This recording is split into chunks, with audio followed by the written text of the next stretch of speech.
Sherry?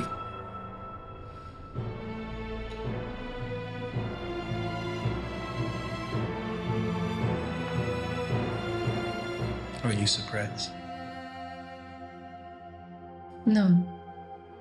Not really. I heard about your mother.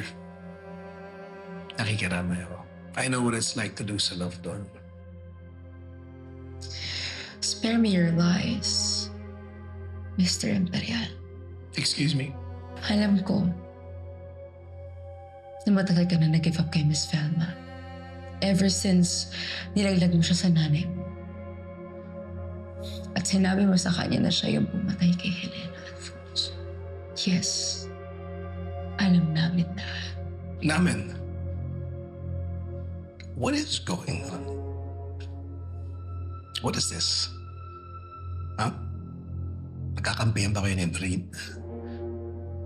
Did you conspire to kill my wife? Hey, I'm not surprised. You guys aren't the first to hate that witch.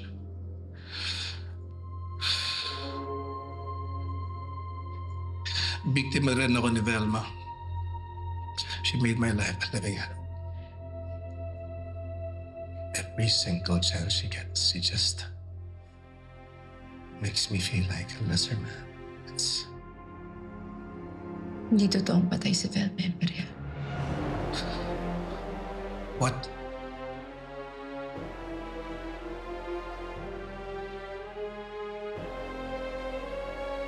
Buhay si Velma Imperial.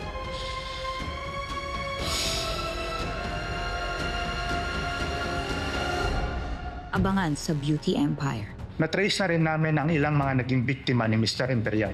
Takot na takot. Ayaw magsalita. Pero may isang tao kaming gustong mahuli at tiyak kami na malaking tulong siya sa investigasyon na ito. Bago niyo ako mababagsak, magkakapatayan muna tayo! Ano ba nangyayari sa'yo? Bitiwan mo yan! What's happening with you? Since Velma died, you have been acting weird! What, you think I'm acting weird? Alam kong mahirap tanggapin na patay na si Velma. Pero hindi naman... Velma is alive!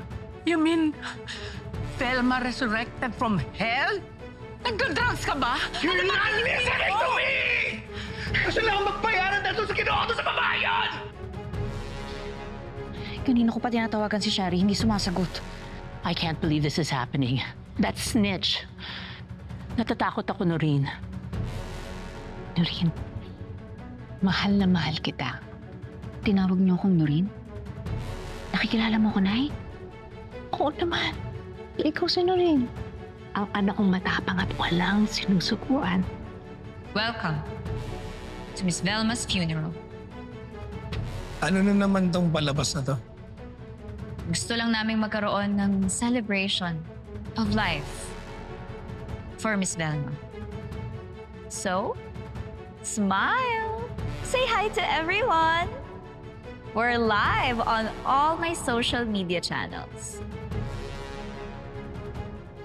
Did you miss me? Sino rin yan? Anong ginagawa ng anak ko dyan? Sigurado ka bang ligtas sila? Tiwala lang ho tayo ka ng Manggado at Migoy. Tatakot po kami, Miss Criselda. Kakaya pong lumantad para sa amin. Nabiktima kami ng sex ring. Pero sinabi ko sa sarili ko, kikilos ako para sa mga kagaya ko. Lalaban tayo para wala na silang ibang mabiktima pa. Kakampi mo kami, hindi naman nagbago yun. Hindi mo ba naisip, ito mismo ang gusto ni Eddie, ang magkasira tayong dalawa. So please just stop. Matagal na tayo sirado rin. Simula nung pinabayaan mo ko, sirang-sira na tayo. You ruined the best days of my life. And now, I'm forever ruined. Velma, it doesn't have to be this way. We can put all of this behind us. Just like before, you... Don't touch me, you monster! Kilala ko siya! Kilala ko siya! Siya yung gumawa ng masama kay Helena! Ano? Siya yun! Ha? Sinabi sa akin ni Helena, siya yung lalaking gumawa ng masama sa kanya! Sixto! Makinig ka! Hindi pwede magsalita ang babaeng yan. Ligpitin mo na yan. We're done with this.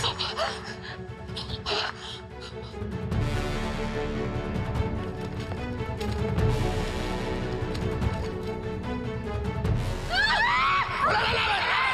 Sumuko ka na! Not another step! Masasabugin ko ang ulo ng babae to! Huwag niyo siyang sasaktan. Anak ko yan. Please! Eddie!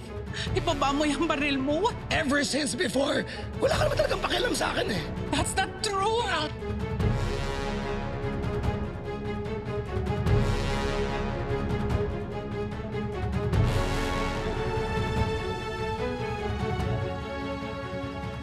Clears the mind, calms the heart. Mukha ba akong hindi kalmado? Hindi naman po, miss. Haggard ako?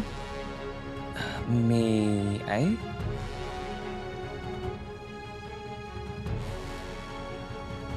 I am Javier.